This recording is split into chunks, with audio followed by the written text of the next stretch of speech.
Well, I guess we are live now. Let's see. Let's confirm that.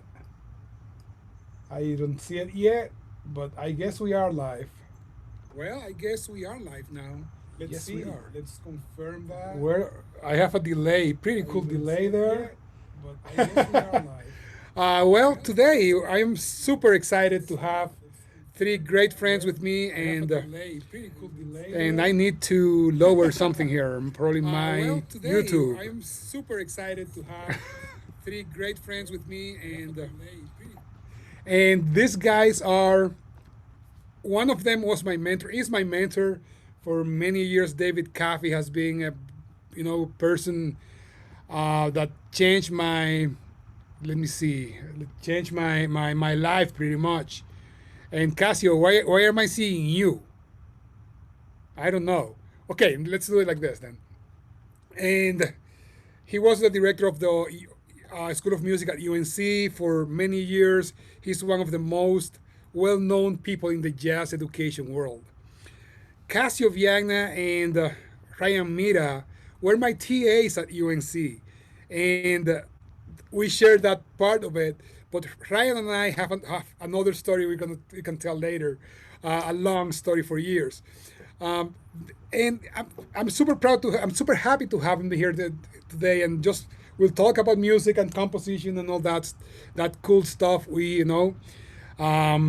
can discuss with you. Let's see if I have people in. One thing we're gonna do, if you are watching now, is that we are going to give away several CDs, one for each of us, or several sets, one for each of us.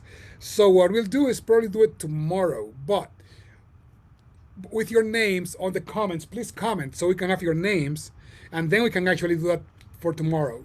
So we can do it another live session or something. Well, let's get these people in and let's talk about music. David, Cassio, and Ryan. How's it So going, Socks? that's it, right? I guess everybody is on the screen. How are you guys doing? Good. I'm doing well. I've got my coffee here, so I'm all set. I had a big cup of Cassio. coffee Well, earlier, just to be Oh, yeah. sure. Yeah. Is it we too are. late? It's funny. We are all in different, of course, in different places. We have Cassio in Washington, Washington, but I'm trying to think the city. Tacoma. In Tacoma, Washington.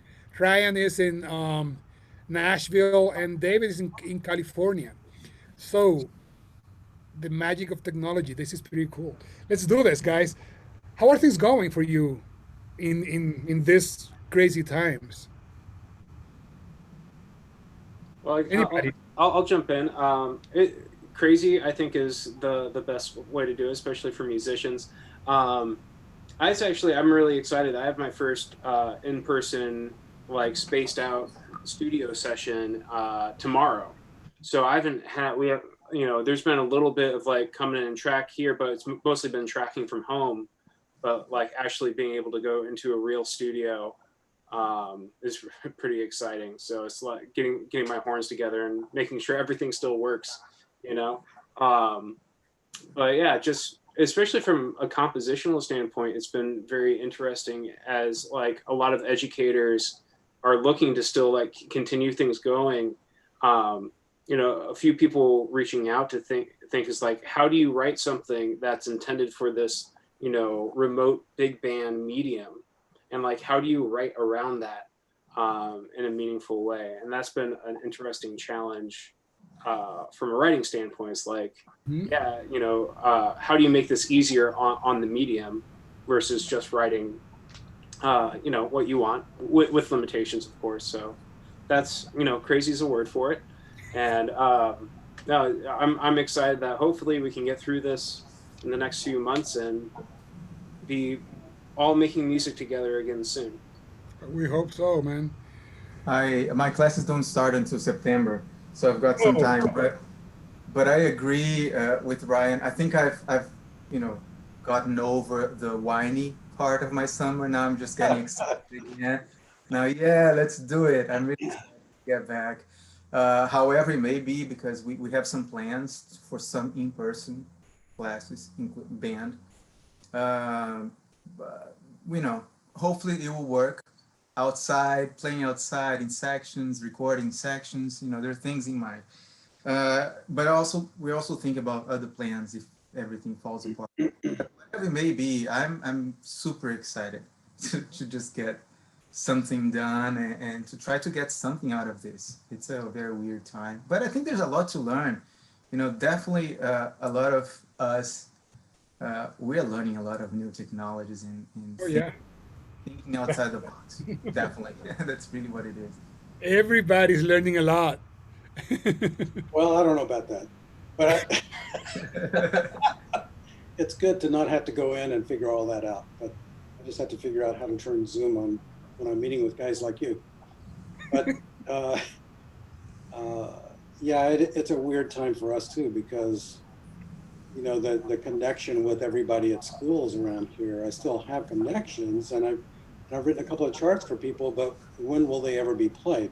Yeah. I mean, one of them actually is going to be played. I think I may have told a couple of you about that chart I did for Charlie Richard, the Riverside City College band. It's a Matheny tune that Okay. you wondered why nobody had ever orchestrated the tune.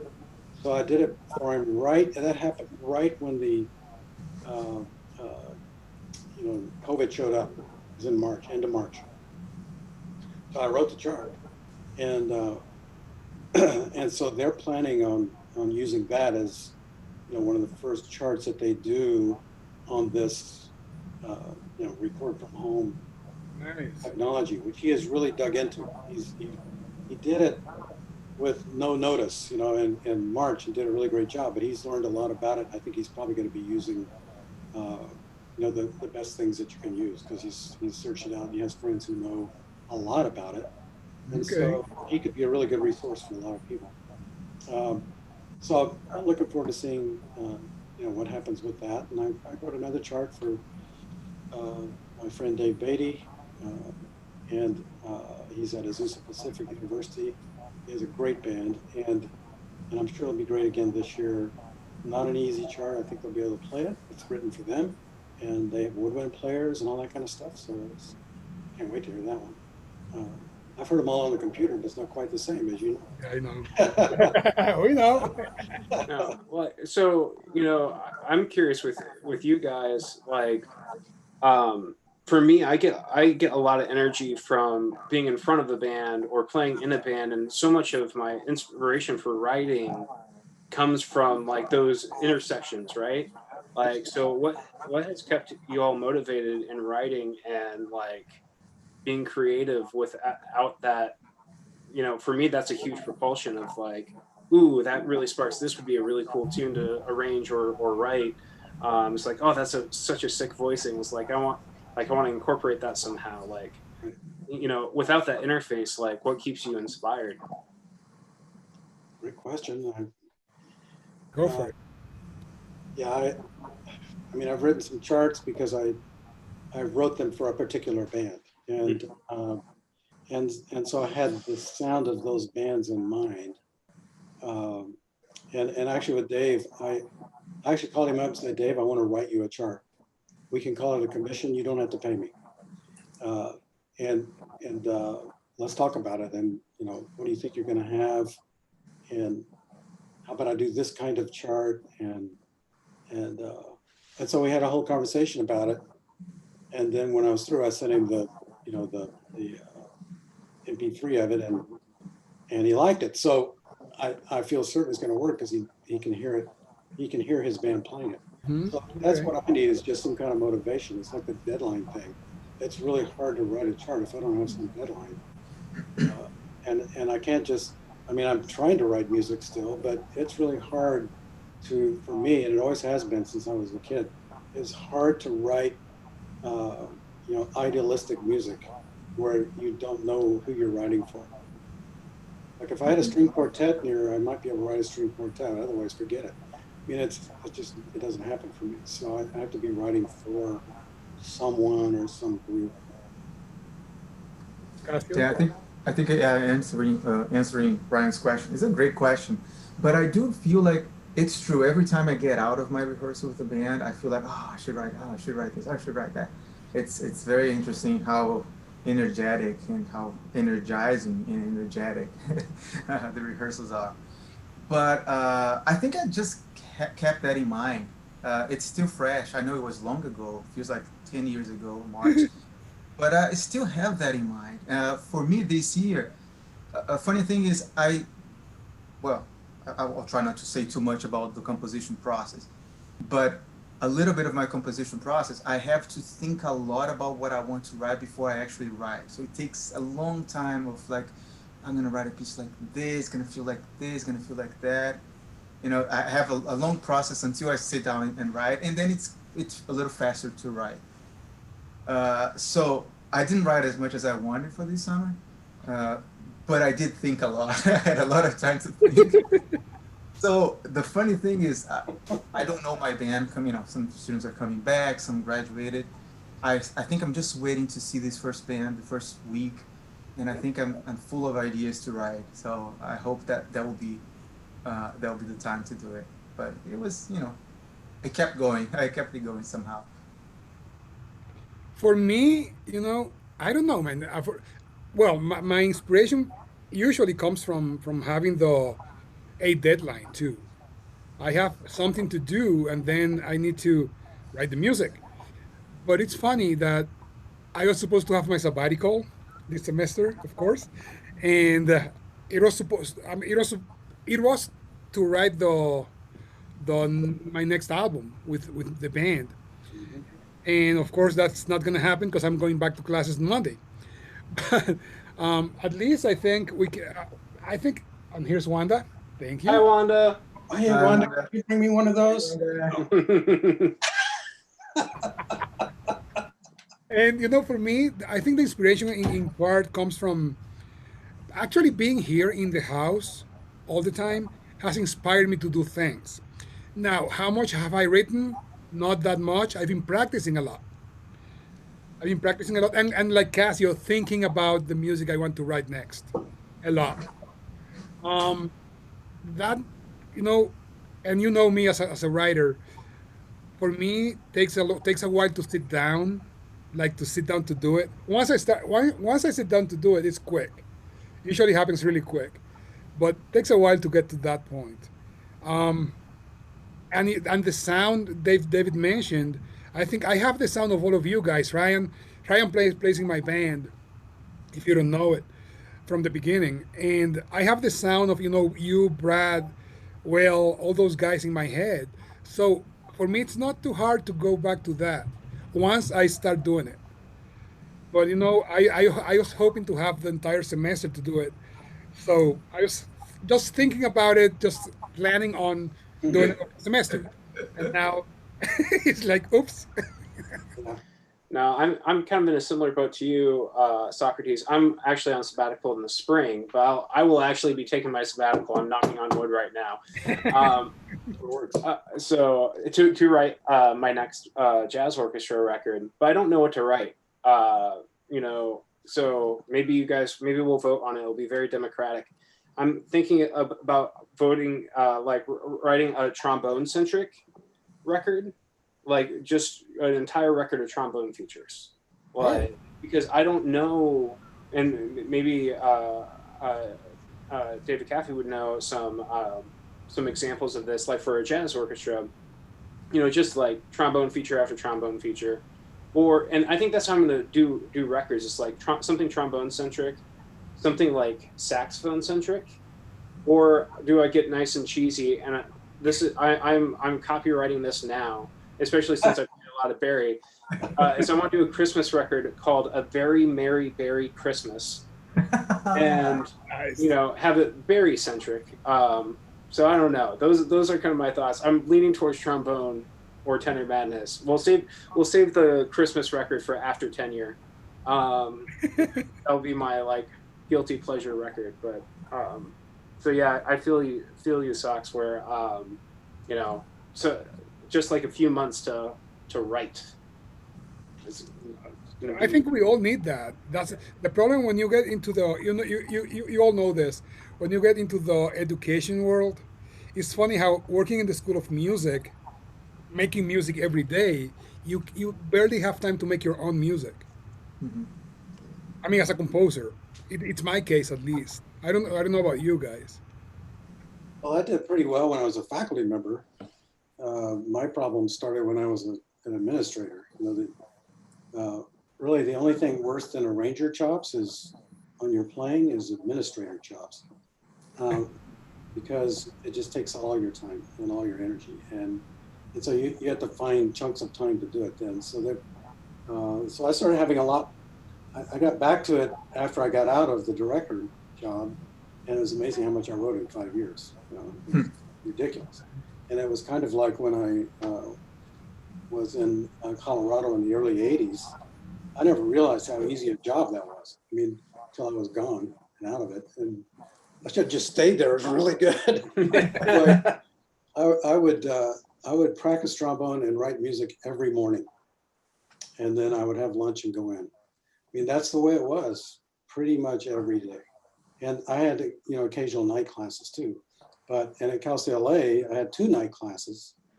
And of course, the first 5 or 6 years, I was using the mornings to hustle the film business because that's why I moved to LA. And so it was like I was doing two full-time jobs. It was crazy. Yeah, So I just kept thinking about something that I heard Bill Conti say. You know that name, Bill Conti, of course. the film composer who wrote the theme for Rocky. Anyway, I was at one of his workshops, and he said, as a film composer, you got to spend at least 75% of your time trying to find the job that you're going to get to write. And if you're lucky, you might have 25% for writing. Just know that if you ever get a job to write music for a film, you'll remember how to compose. Oh, I'll remember. Okay, good.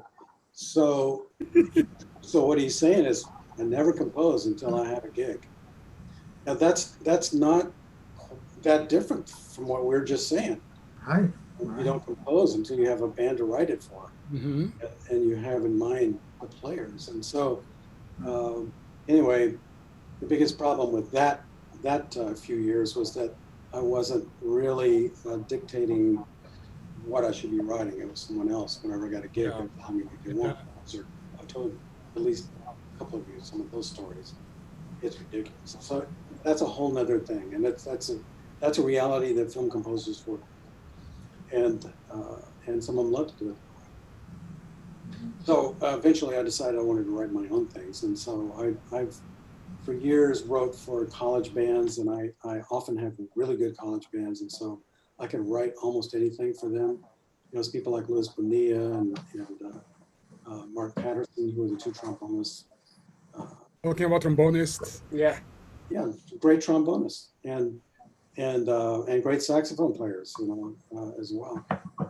Many of them successful professionals. So when you have players like that, you can stretch. If you're at a school that's um, like a high school that's just kind of a mediocre level, first of all, you got to make it better, so they can play your music. But it is a different kind of thing, and so what you're trying to do is to figure out how you can write something that sounds really good with players who are not all that good. So I went through that early on in my career.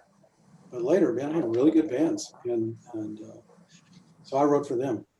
And it's just like anything you write. I bet you found this is that you write something for a band and it fits that band and it's fantastic, but it doesn't quite work for anybody else. Yeah, yeah, I get it. Mm. A little frustrating, but that's Yeah. just a reality. Yeah. And so what I've done with those charts later is I've rewritten certain things about them. And then when you get a bunch of better players, great players, then they'll just play whatever you give them anyway. So. Hmm. True. Well, Well, you, for me, huh? sorry. No, I, go I, ahead. find, I find it a blessing to have a band to write for. Really, I mean, for me, it's really the best part of my job. Really, is to have a band to write for. By the way, Ryan, we have some arrangements here in our library by you. Oh, great! I'm Look glad at that. glad somebody. Procrastination. Yeah, well, that was the same when I started at Vanderbilt. Like, I found a couple of Caffey's charts in the librasy. Isn't that Uh, funny? yeah, it's just You know, Well, that's it's because I did a concert there, with Billy, yeah, yeah, and Tom Verrier, and so those are probably the 5 charts you found. yeah. No, that's great. You know, I think the thing that I think is really cool, and this is might be nerdy and egocentric of me as a composer and arranger, is that like a school's like music library really tells its history. Like what were its priorities? Like who was there? Like I think it's just, and especially for me, I walked into a situation where the library was in wide disarray. So I touched every piece of paper in that library and just like was matching things back to, you know, it's like, oh, here's the 4th page of trombone 3. It's always trombone 3 that never gets its parts back together for some reason. I don't know why. But it, you know, and it was interesting. It's like, ooh, I'm not familiar with this chart. And it's like, I'd find a recording and it's like, oh, this is really cool. I'm setting it aside. And it's like, you know, just, I think that's a really cool picture of like what the school is, right? It's like a little time capsule. And also, you know, it invites you, it's like, well, what am I missing? You know? And that's been the fun adventure of being a music nerd at this point. It's like, well, what is it missing? It's like, well, it has all of Socrates' charts. Well, I have, you know, a handful of Caffey's charts in this, but I don't have any Cassio charts yet. Just saying. So what am I missing? You know? Cassio, You answer your own question. Yeah. That's beautiful. And Your you know, mind work like that. and it has way too many of my charts at this point. So no, never too many, man. That's your program. You didn't have to buy those. yeah, it's cheap labor. oh, guys, all of you have one album or put out an album in the last 2 years at least. Um, if you haven't put out a big band album yet, composers out there, it's a hard process. It's a hard process to write. It's a hard process to get the logistics going, to get the band together, to record the thing, and of course, making people trying to support it. It's always hard because they're not, you know, it's a very small niche. Tell me about your albums, your new things that came out in the last 2 years. I know Ryan is killing it in Nashville with the new one. Grab a CD. Hold on. I have all of them somewhere Yeah. in my CDs here. Where am I There's seeing? that, you Where's know, my I have the Hat Show print poster back there too, just for.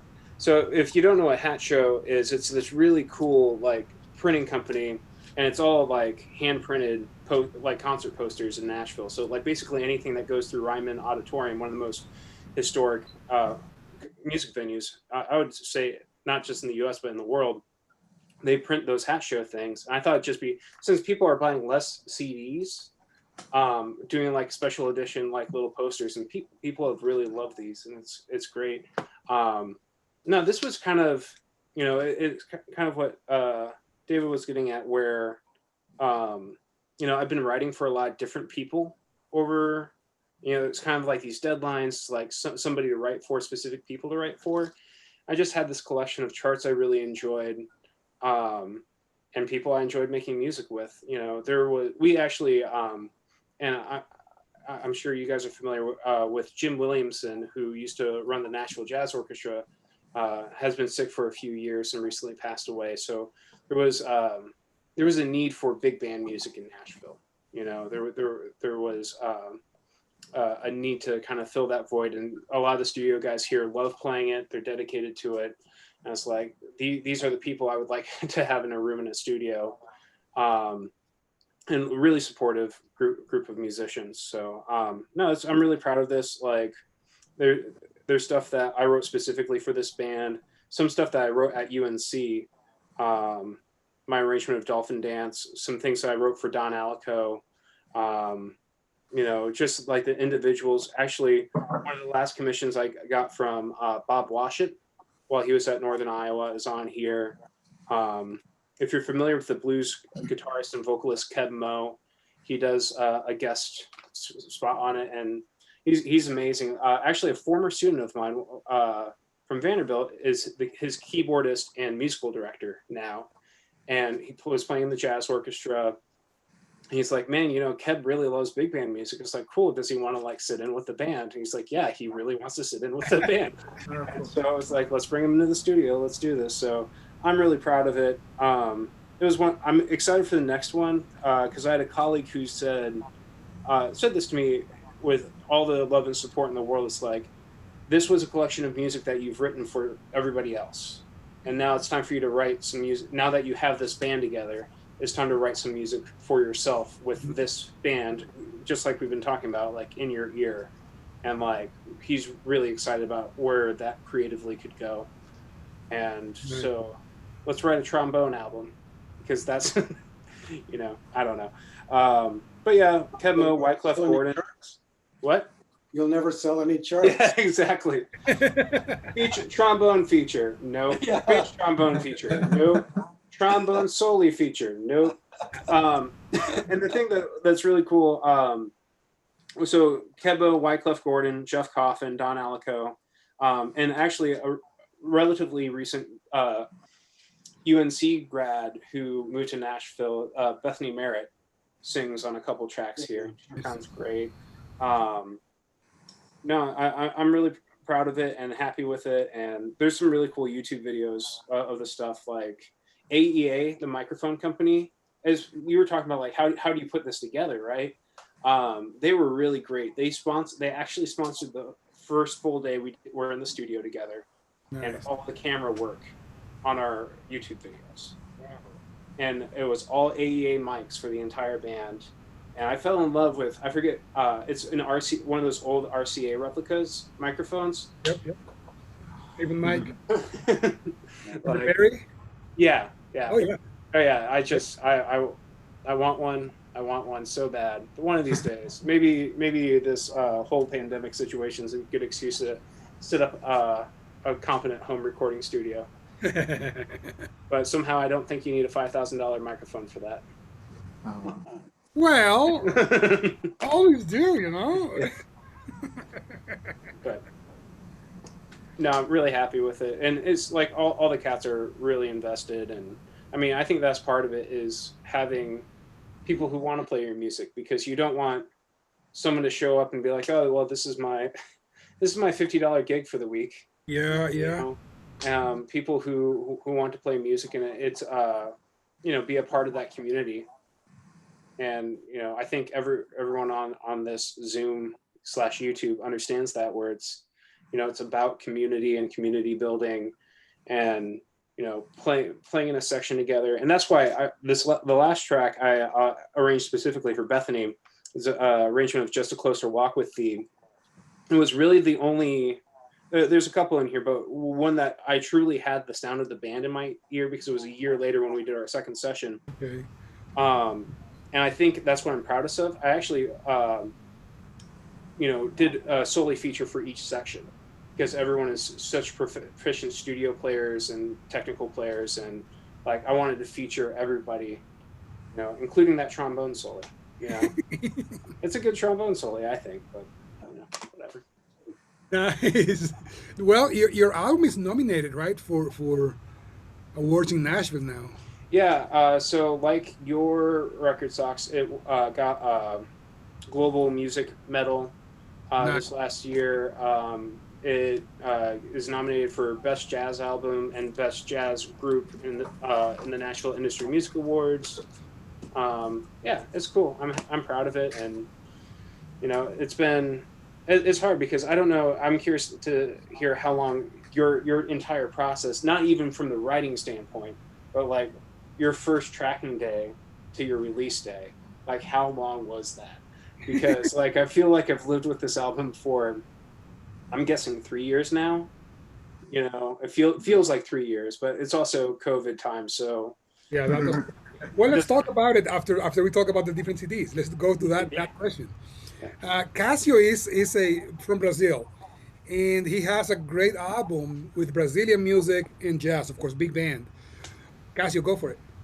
Yeah, so I think this whole process of actually recording a CD started from my dissertation, my doctorate dissertation, which was a composition based on this mixture of traditional Brazilian music with the big band sound.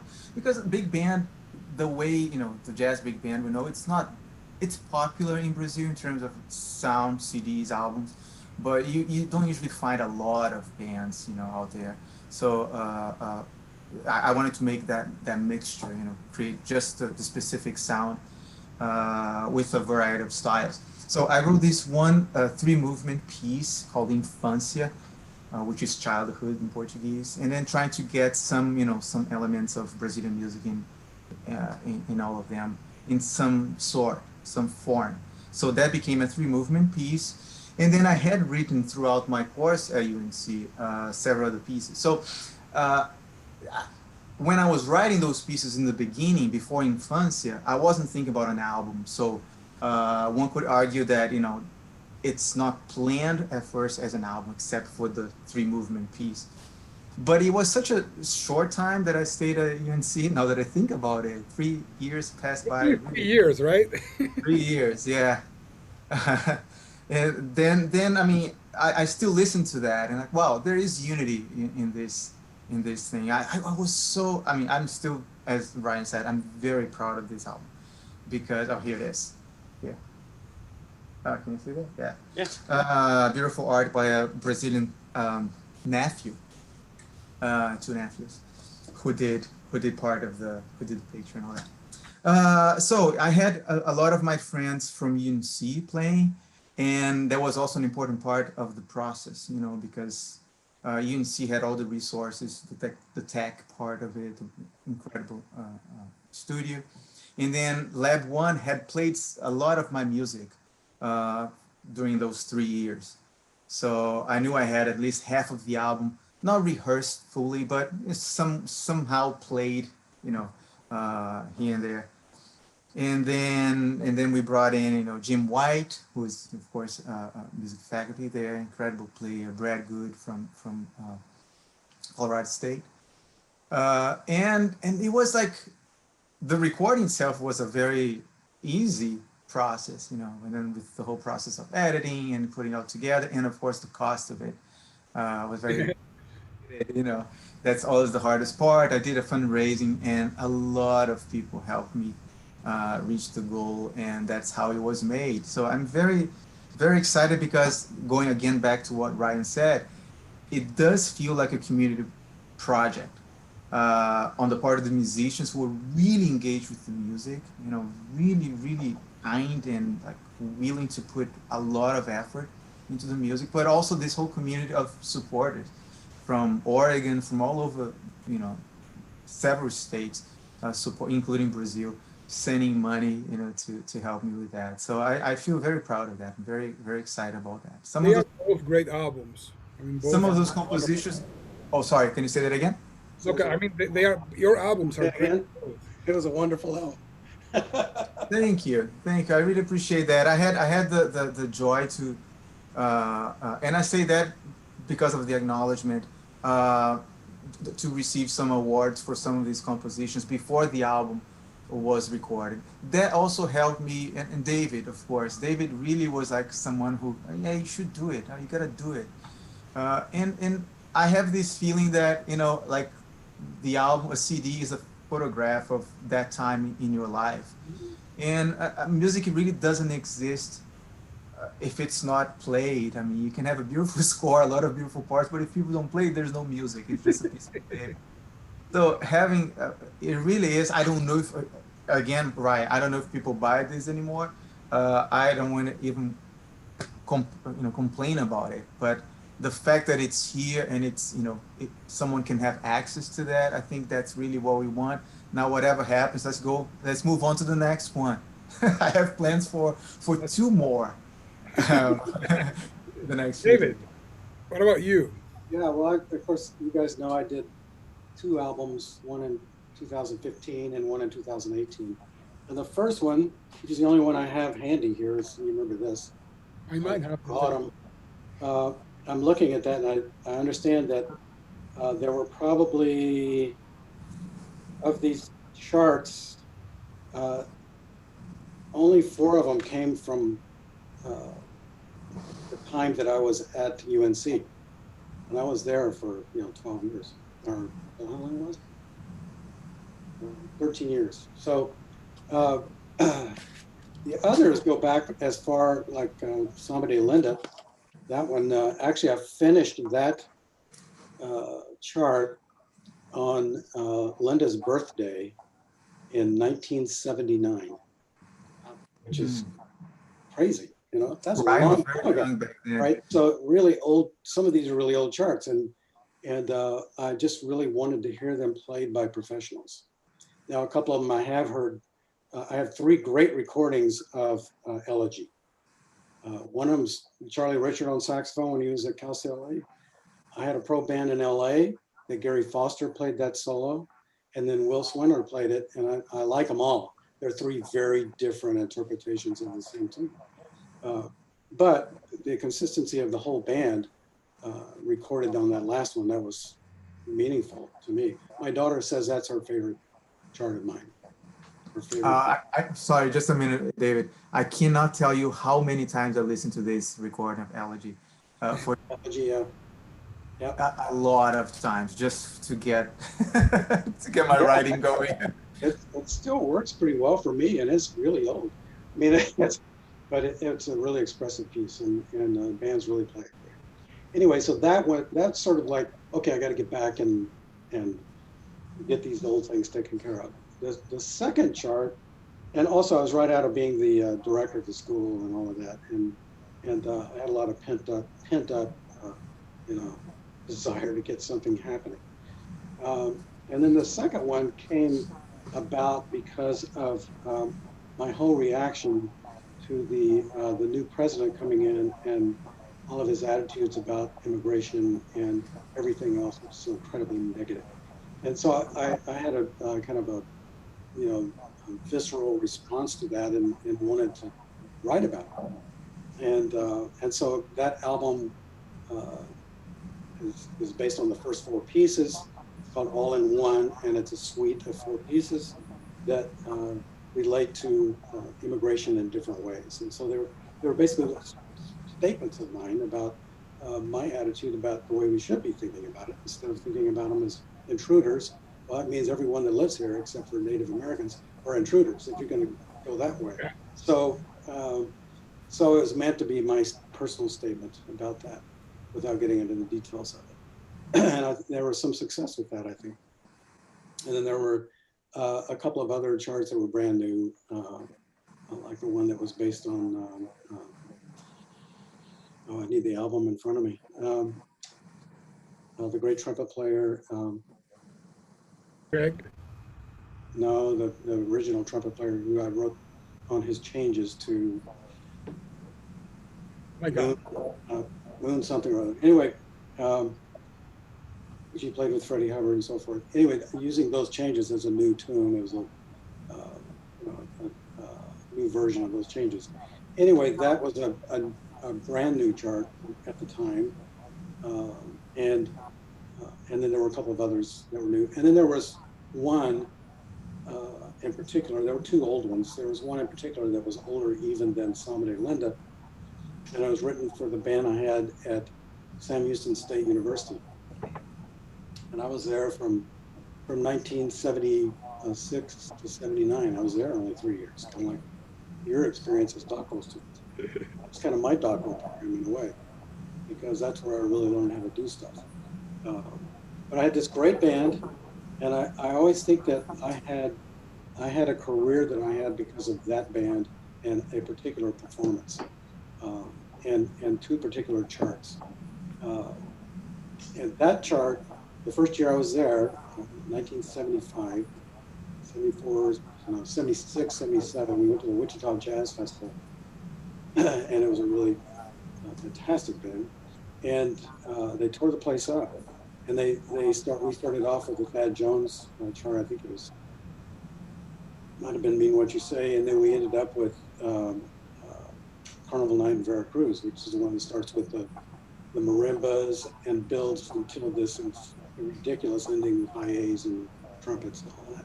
And I had a tenor player who could play flute, Alvin Nelson, who's been a professional in New York ever since he got graduated from college, uh, and a great friend and very inspirational. So the chart was written for that band and for him. It featured him, and he tore it up. So we won. We were the winners of that festival. Okay, so that kind of established my place as a jazz director, and I was uh, 26. Okay, I was pretty young, and the other one is that I wrote the chart called Chanson, which won the NAJE composition contest. And that band's the one who recorded it and sent it in. In fact, the judge, I know I've told him this, is John LaBarbera. He was the judge of that contest. Well, I didn't know John LaBarbera, although I knew his music and I admired it and we played his charts. So I still rip him off, you know, a great writer. And so those two things together led me in a whole direction. And kind of, I mean, I had what I think was a great career, and it started right there. Anyway, so that chart has a lot of meaning to me. That Carnival Night in Veracruz, which came from an experience of traveling to Veracruz with a jazz septet for 10 days. Um, so the process then for me was very quick, short. I had two sources of the money. The first source of each one was a grant from the university. And I paid about half of it. The rest of it came out of my pocket. And so I just had to save and spend money. And that's just the way that goes, you know. And that's the thing. That's why we don't write so many. We won't even talk about what Spotify guy said. Yep, yep. Yeah, right. Especially- We write more than once every 3 years. Gosh. Said the gazillionaire. I mean, so it's and so it took me a couple of years to come back to it. I was writing charts between the two albums before the second one, and some of them got played by UNC's Leonard One. Some of them got played by the Colorado Jazz Orchestra, and and actually that was my lab for all those years because I stood in front of the Colorado Jazz Orchestra, and I would write at least one chart a year for that summer concert. And a lot of charts came out of that. You know, charts like the JJ's Friends and the arrangement of Bird-like and um, uh, actually Come On In came from one of the early jazz festivals and the Festival All-Star Band's first one that played it when Gene Aitken was doing it. So, you know, those are places where I had opportunities to actually write a chart. And so those build up and you hear them once and they go away. So that's another reason to do them on a CD so that people hear it. It goes beyond that one concert hall.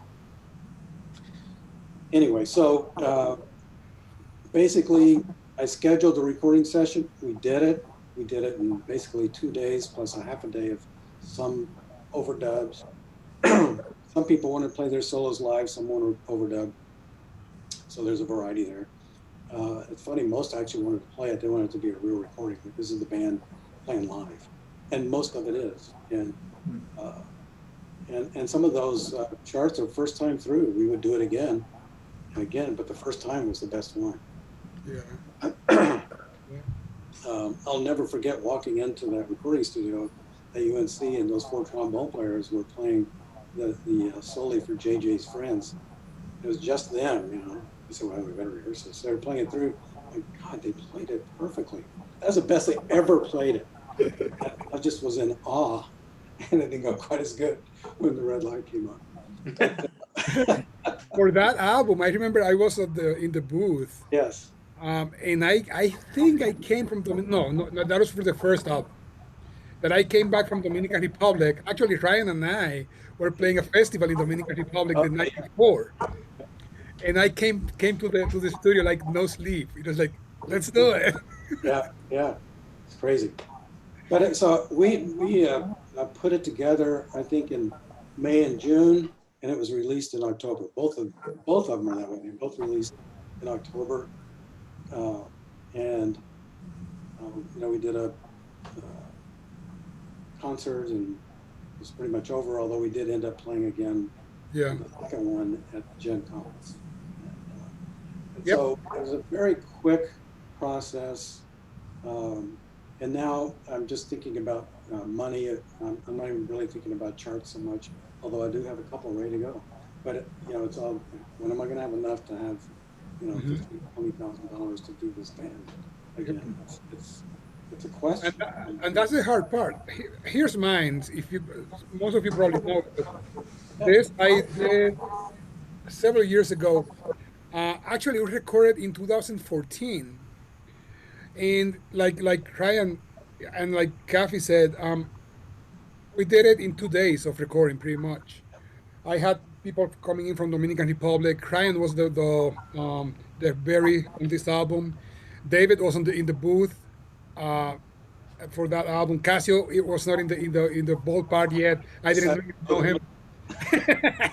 Then after the album was recorded, I took it to my home studio and spent about an entire month editing everything. It you was were much more really, obsessive about it than we were. huh? You were much more obsessive about it than we were. Oh, definitely. Being a recording engineer and producer, that Yeah, took me to that side too. Once I had the tracks with me, it was like, yeah. okay, now let's listen, let's dig into it. Now it took me after that. I went to Dominican Republic, recorded all the percussion there, all the stuff. We came back and mixed it. It was mixed by November in that same year, or maybe early. Now it took me a while to put it out because I didn't want to do it myself. I got some money from the university too to do the actual album, and I was lucky enough to have Chuck Owen actually put me in contact with the people from Summit Records, Mammoth Records now, for the big band portion of it. And they took the album, they did a great job with it. I mean, the record label took care of business with it. I didn't have to do much. Now, it took 2 years for me to release the album. So it was 2016 when it came out. So I had been sitting on it for almost 2 years when it came out. That's Um, probably typical. huh? Probably typical. I mean, I Yeah, think but a the lot whole of people. process was about without the writing, like you said, Ryan. Without the writing, it was about 2 years from recording to release, and of course, a lot of money because when people think about this kind of thing, it's like a community project, like Cassio said, and people are willing to do it for not for free. I don't like to have people working for free, but a lot of people tell you, I just want to do it. I feel lucky. I feel honored to have these kind of musicians playing my music, and they never nobody has told me no at this point. Everybody said let's do it and don't worry about it. Even if there's no money, they say let's do it. And for me, that's an honor. I really appreciate that from all of you guys, the ones that are seeing this, and Ryan, you've been playing with me, so I really appreciate that from you guys because it's the only way to make this work. It's hard to put a band together and keep it. Yeah, but there's nothing that can replace a big band. Like, there I love hearing ensembles of all different kinds, and like I love going to the symphony and hearing them play, and you have that large body of musicians playing together. But there's something about a jazz orchestra. It's like everything's just facing straight at you, and it's just like the power that, and but also the sensitivity that an ensemble like that can play with is like, I think from the prospect of playing in a band and also standing in front of a band, like, and I think that's why you get that sense of community around the big band, because like there's nothing that can replace it. Like there's no sound, there's no MIDI file, you know there's no platform like this that can replace a live big band playing in hopefully the tightest, smelliest, like warmest, like venue possible with low ceilings, of course, right? Not to be overly specific. Ouch.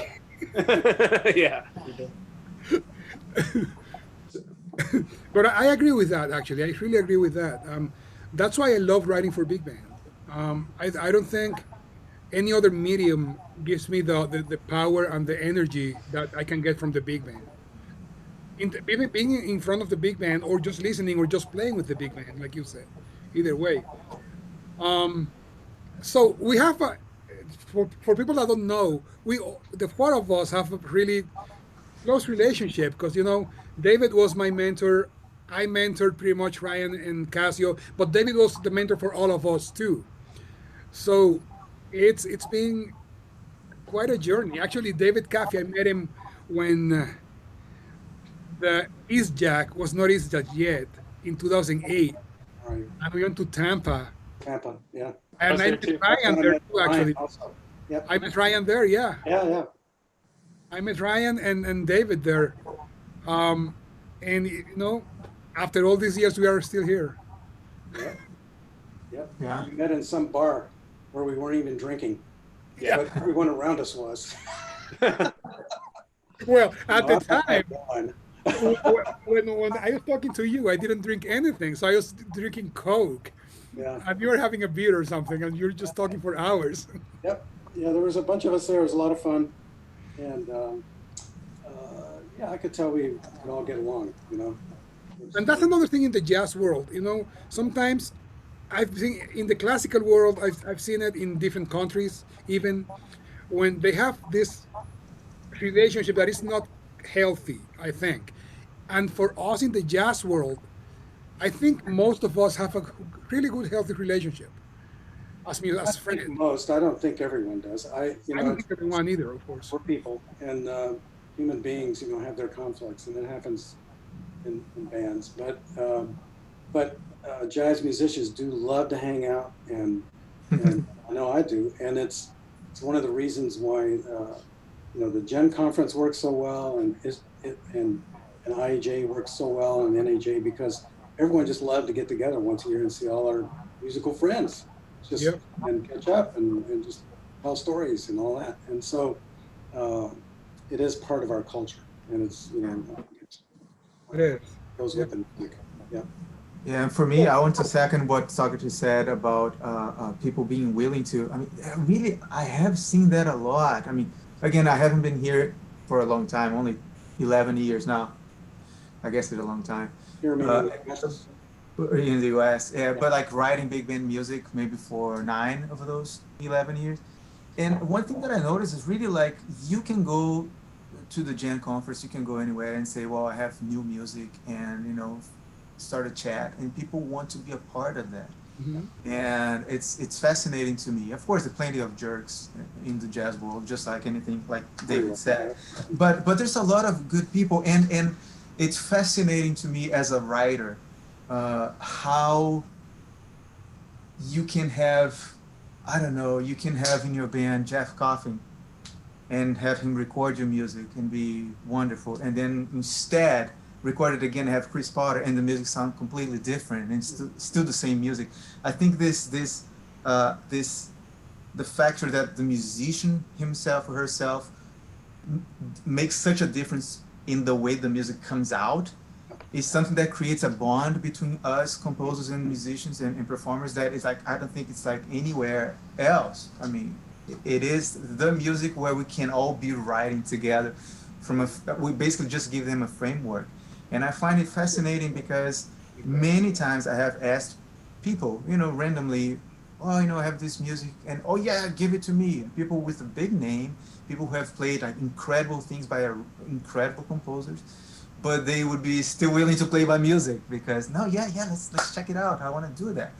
So I feel very fortunate to belong to this community because it's quite easy to get great musicians to perform you. That I feel really lucky.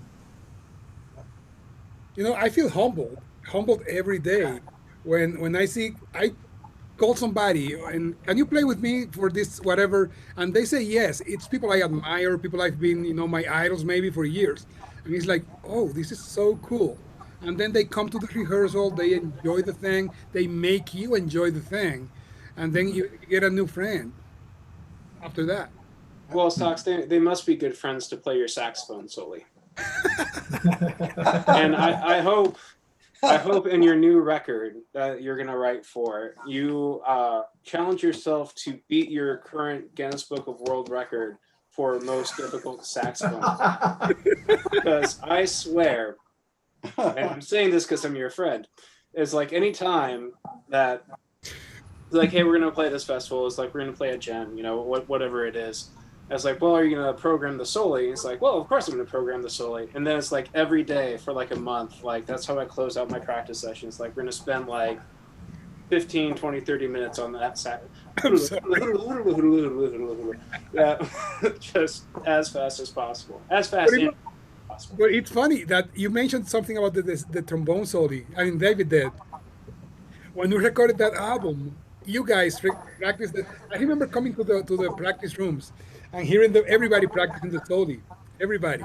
Separately, Yeah, separately. yeah. But then at the recording session, you guys did it in one take, pretty much. Only overdubbed one little portion of it, but it was one take. That's the one on the album. That was You pretty got it the impressive, first actually. time. Well, we're all just kind of like, you always say, I want it just like the record. And I say, you want it so like Will is playing like crisp and clean, and then the Barry player gets about half of it, right? Well, no one notices. Yeah, it's like as long as the lead alto has it, like that's fine. Ryan, It was Right. a great performance because I had the chance to listen to each one of you individually. Yeah. Yes, exactly. It's a truth teller, isn't it? Ryan, does he say at the conference, does he say, I want just like the record, but just faster? Yeah. The energy, like this is it's been really fun because Socrates and I had this long-standing relationship where he was at Luther while I was at Northern Iowa. He went to MTSU. I took his TA at MTSU. He took the faculty position. I took his faculty position. I took his fellowship at UNC, and then now that I'm at Vanderbilt, I've had Socrates out as a guest to work with my students, and of course still play with his band. So it's this long and like intertwining relationship where I know that yes, when we played in the studio, there was specific tempo, and when we get on to the concert stage, Socrates' energy goes like this because I think I come from the school like a very minimalist like director for a big band. It's like here's the downbeat, go, and then Socrates is up there and he's like into it conducting. Like I even prepped my students for the Socrates cutoff, which is like an entire like sledgehammer. But so like by the time you get to the soli, it's much faster than what it's supposed to be. But that's Socrates' energy, what can you say? It's fun. It's funny. You mentioned the cutoff. Astrid, my daughter, says that's my ninja cutoff.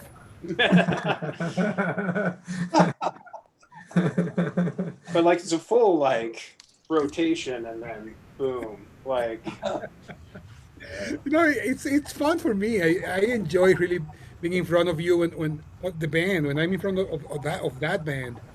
It's for me it's a joy because when I see so many great musicians playing my music, it feels great, man. That's what it is. When you have like one time we had Greg Gisbert, Brad Good in the same band, then Jeff Coffin. I mean it's Paul McKee, everybody. It's an amazing band. So it's fun. It's just fun to play, man. So let me see. Let me see if we have any questions from people. I don't think. Um, Maybe the YouTube thing was not a good idea, but okay, here we are. It's fine. So, anything else you wanted to talk about or add? I know we are at 1:10 now, 1 hour. that's great seeing everybody. It's like as much as I it's great staying in touch with people through this medium. I would much rather be at a music festival together. I know. So I'm excited for this to be in the past. I'm excited to make authentic and sincerely created live music together. Yeah. And I get that, man. that's what's keeping me motivated at this point is that there will be an end to this at some point. NAM was canceled, Yeah. or they're going to put something online, and that's a huge thing. Yeah. So I don't know about Jen yet. I'll be surprised if it goes, but who knows? Who knows, right? But I am with you, Ryan. There, I'm I I'm eager to get to that point again. Yeah, it's interesting that Ryan and I were together The last concert I went to, might be the last one you went to. It was the last concert I went to. Yeah, the last concert I went to was Oh, wow. in March in Arizona at the National Saxophone Conference. We both had charts being played. Peter Summer was playing a couple of mine, and most everything else was rat. Yeah, we were doing the dueling big band chart thing. It's like, here's my up tempo chart. Let me see your up tempo Right. chart. Here's my here's my ballad. Here's my ballad. Like, it was really cool to see, and it was Roxy Koss and as you said, Peter Summer and Alex Graham. That's great. Yeah. And I think about that. And I drove back from Phoenix, and it was. I remember stopping at a Starbucks in Coachella Valley. All right, that's basically by Palm Springs, you know, and that's in California where it all started and broke out in a big way. Besides the Bay Area, it was out there by Palm Springs in the nursing homes, you know, all that. Mhm.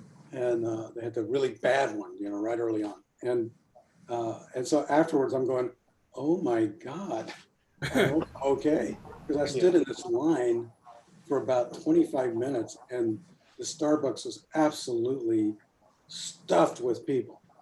Hmm. We just all, you know, elbow to elbow and like this, uh, and then that following Friday, you know, is when everything closed down.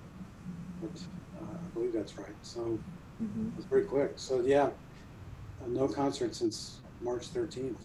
That's a long time. That's a long time. You know, I think it's the first time any of us have been without a live concert. Yeah, For this is the first. I mean, this is there's beginning to be a few performances around. And out here, there's some. It's kind of they're doing it with distance supposedly. There's a lot of online things happening, of course, streaming type concerts. But there are a few that are actually live. And personally, I'm not going to go to them, but until I know that we're good, because things keep coming open, you know, and they're Mhm. bad. Yeah. And so Yeah, for me, I mean, one silver lining, I might have mentioned this before, but I mean, I get that. Of course, I want to get back to normal and, you know, making music and teaching. But at the same time, we'll get back to our business of you know, local school and musicians, and that's great. But one silver lining in this process was to get to even meet. I met a lot of new people like this because there was time, because we're trying to figure things out, we're asking around, Yeah, and yeah. talk to my bands. I mean, there was a process that I hope somehow will continue to, because I don't want to just, you know, I think this connection is very good. I remember, well, several times this year, Socrates and David and I have talked over Zoom, and I really appreciate the fact that we can do that. Last year, right, Ryan, we talked over that once. We should do more because I want to keep that going. I want to keep talking to people. I think it just helped connect us and remember, you know, especially at times like this. Sometimes you feel isolated and you feel like, oh man, I don't know how to do certain things. But then you ask around and you see everyone is on the same boat trying to figure out the same stuff. you know, we're all having a similar experience. Comforting. That's really comforting. That is okay, we can make it work. You know, it feels good. So I hope this will be just one little thing that we'll keep throughout the year whenever it's over. You know, Mhm. keep doing this. This is super. Well, you know, one thing it might bring a lot of great music after all this, because I know a lot of us are either practicing or writing or doing something at home that we didn't have time to do before. I So think making projects too. I mean, I've been doing that a lot, thinking about what's gonna happen next. I'm glad you guys have. We've just been being like, how are we going to do this? It's like, and I think in academia, like we were like, oh yeah, we have this Zoom technology, and I think David can speak to this probably the most eloquently. Is, you know, the joy of committee meetings, right? And yeah, especially this year, I started on the executive committee for our faculty senate. So it's like it feels like yeah, I make poor choices. So it feels like the semester never truly ended. So it's like, hey guys, we have this technology. Why don't we keep on just having like committee meetings and faculty meetings? It's like, no, let's not have this. So it feels like we just like did just like little, like maybe there was that one week in July where there were only 2 faculty meetings, and then boom, like Mhm. what are we gonna do? How are we gonna Well, do you it? know, for me, since I was hoping to have my sabbatical, I tried to step away from everything, but then, of course, it didn't happen. So, You're back. yeah, the last 3 weeks, it's been like nonstop, pretty much for Yeah, me. beginnings of school years are really intense, and even the way you're having to deal with it today, maybe it's more intense because you're having to figure out how this is going to work. And and what goes on in your houses. I'm watching my daughter's family, 3 kids, right, and 2 teachers. One of them's she's a kindergarten teacher, and she's having to do this on the computer.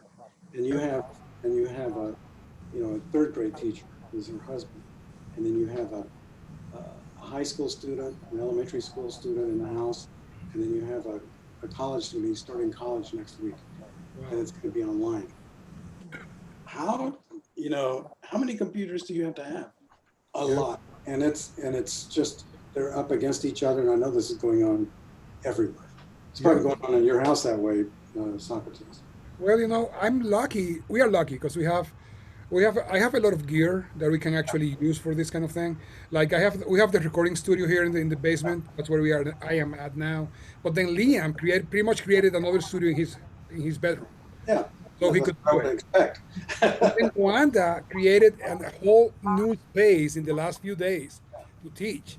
She For put classroom. everything there, a classroom. Yeah, it's pretty cool actually. But you know, I understand that it's hard. It's Yes. hard, especially if you don't have either the technology skills or the technology to do it. Right. Yep. And I mean, there are a lot of families that don't have any technology in this country. And that's really unfortunate.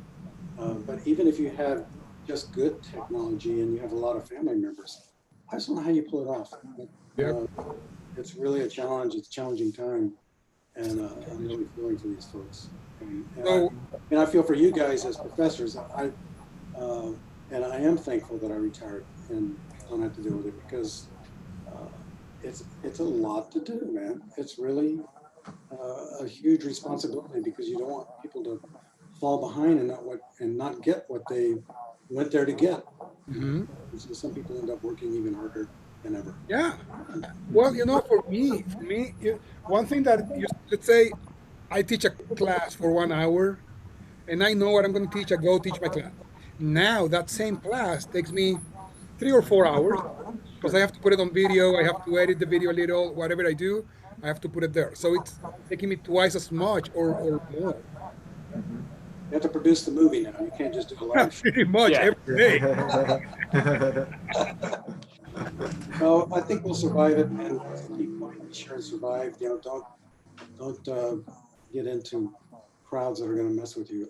You have to be well, and I just I just would hope that everybody would do everything they can to stay healthy, and we have to all kind of do our part to make that happen. And so good luck with this. Well, guys, well, you know, thanks for being with us today. Thanks for doing this. It's always great to talk to you, to all of you, of course. And like Cassio said, I've been talking to Cassio and David for pretty much frequently in the last few months. Ryan, I haven't talked to you in a while. Well, I have actually in the last few weeks.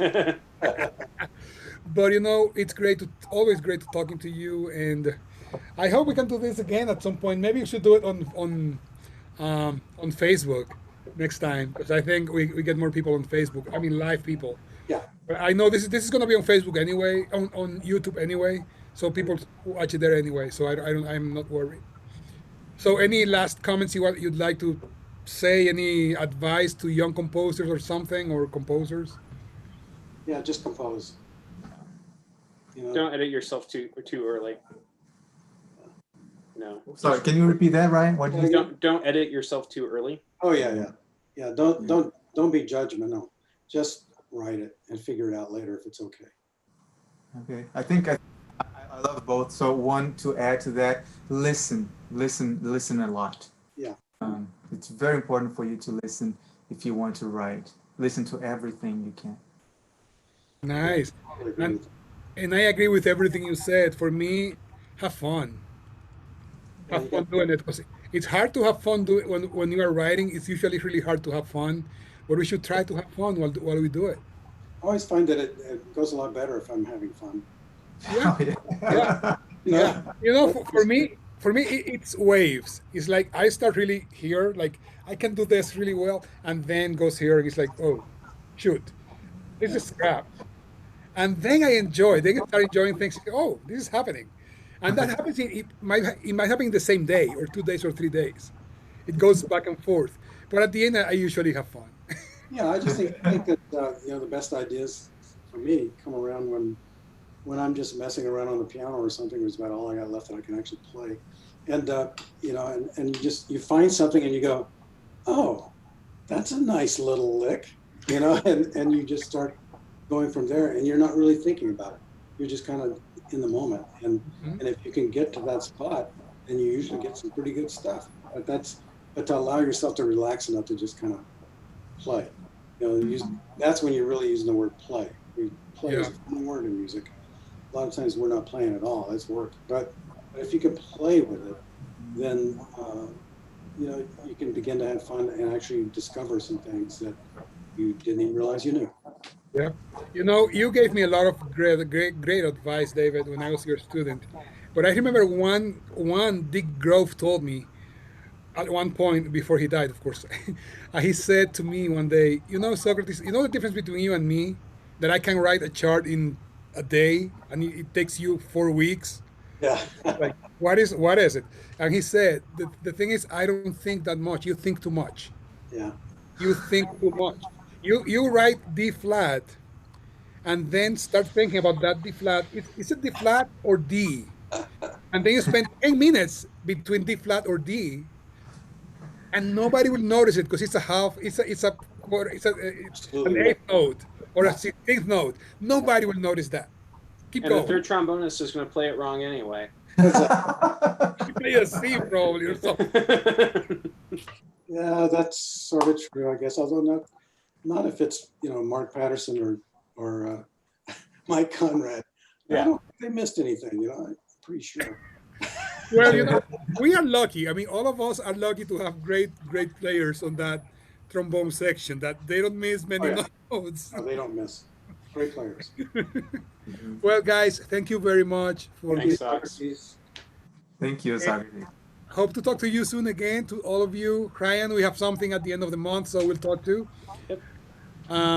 Let's keep the connections, like Cassio said, let's keep the connections together for Absolutely. everybody.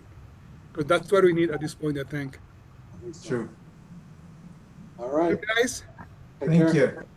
say hi to everybody in your families, please, for us. You too. Later, And Sox. see you next time. I'll see you in October.